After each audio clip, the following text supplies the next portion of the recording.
Matapos mahuli sina Sheila at Alice Guo, sinabi ng National Bureau of Investigation o NBI na gusto na ring sumuko ng isa pang sinasabing kapatid nila na si Wesley.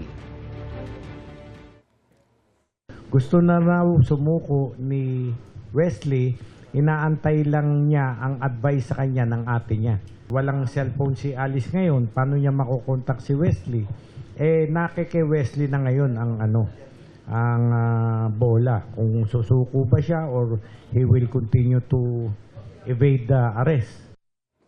Nitong September 5, una nang sinabi ng abogado ng mga Guo na si Atty. Stephen David na inaasikaso na nila ang pagsuko umano ni Wesley.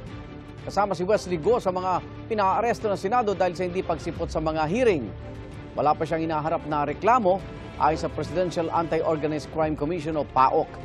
Batay sa impormasyon ng PAOC at Bureau of Immigration, lumipad pa Hong Kong si Wesley noong huling linggo ng Agosto. Igan, mauna ka sa mga balita. Mag-subscribe sa GMA Integrated News sa YouTube.